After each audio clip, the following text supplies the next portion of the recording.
कारणाशिवाय होत नाही. यत्र यत्र धुमस तत्र तत्र अग्नी, याला म्हणतात अनुमान प्रमाण.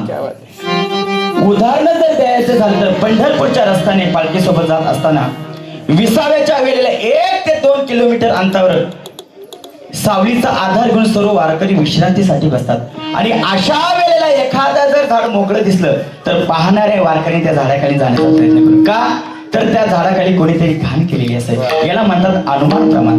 तसे माणूस जे सुख बघतो किंवा दुःख बघतो त्याला कारण माणसाने जीवनामध्ये केलेले पाप पुण्याची कर्मामुळे त्याला सुख दुःखाची धर्म प्राप्त होतो. सज्जनो, जीवाला कर्म करण्याच्या बाबतीत जरी स्वतंत्र असले तरी फल भोगण्याच्या बाबतीत त्याला स्वातंत्र्य नाही. आणि हे जर स्वातंत्र्य जीवाला प्राप्त झालं असतं तर त्यांनी देव नावाची वस्तूच मांडली नसती. धनुष्याचा बाण सोडेपर्यंत माणसाच्या हातात स्वातंत्र्य असते. बाण सुटल्यानंतर त्या बाणावरचे स्वातंत्र्य संपलेले असते. या नियमाप्रमाणे कर्म करेपर्यंत माणसाच्या हातामध्ये स्वातंत्र्य असते. फल भोगण्यापर्यंत त्याला स्वातंत्र्य नाही. तुकोवर याच्यावर बारकाव सांगतात, तुका म्हणे पापे येते रोगाची रूपे. पापाचे व्याज चक्रवाढ पद्धतीने होते. सरळ व्याजामध्ये फक्त मुद्दलीचा व्याज भरायचा असतो आणि चक्रवाढ व्याजामध्ये व्याजाचाही व्याज भरायचा असतो. तुम्ही आता म्हणा, जुन्या लोकांची अशी म्हणून होती बरं का. जुन्या लोकांची शेतकरी हा कर्जामध्ये जन्माला येतो, सरळ व्याजामध्ये वाढतो आणि चक्रवाढ व्याजामध्ये वाढतो. आता शेतकरी कसा कर्जामध्ये जन्माला येतो, सरळ व्याजामध्ये वाढतो आणि चक्रवाढ व्याजामध्ये वाढतो. यासाठी मी एक महाभारतातील उदाहरण सांगतो म्हणजे आपल्या लक्षात येईल. भीष्माचार्य हे धरातीर्थी पडल्यानंतर त्याने असा विचार केला, आता जर देहत्याग केला तर दक्षिणायन सुरू होते, उत्तरायण सुरू व्हायला आणखी 42 दिवस अवकाश आहे. या गोष्टीचा विचार करून भीष्माचार्यांनी देहत्याग केला नाही, कारण ते इच्छामरणी होते. परंतु मृत्यू लोकातले आयुष्य संपले होते म्हणून अर्जुनाकडून बाणाची शय्या तयार करून घेतली व त्यावर भीष्माचार्यांचा देह ठेवला.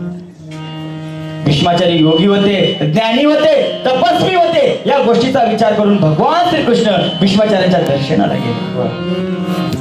त्यावेळेस भीष्माचार्य म्हणाले, भगवंता, उभ्या आयुष्यामध्ये दुसऱ्या तांदळासारखं जीवन जगलो, स्वप्नात सुद्धा पाप केले नाही, कोणतेही वाईट कर्म केले नाही, मग हे दुःख मला का भोगावं लागले.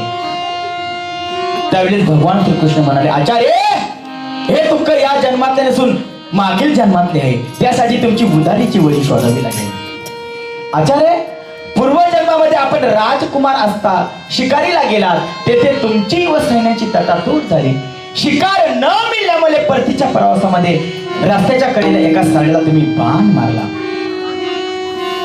एका साड्याला बाण मारला आणि तो क्षणी तो सरडा मरण पावला नाही म्हणून त्याला बाणाच्या टोकावर घेतला आणि त्या भाड्या निवडूंवर फेकला. तेथे त्याच्या अंगात काठी रुपले. तो 42 सेकंदानंतर मरण पावला. किती? 42. त्या 42 सेकंदाच्या पापाच्या व्याजाला किती दिवस शेरपिंजरावर राहावे लागले? 42. सज्जनो, त्या भीष्माचार्याने कोणतेही वाईट कर्म केले नव्हते, स्वप्नात सुद्धा पाप केले नव्हते. फक्त काय केलं होतं तर एका सरड्याला बाण मारला होता.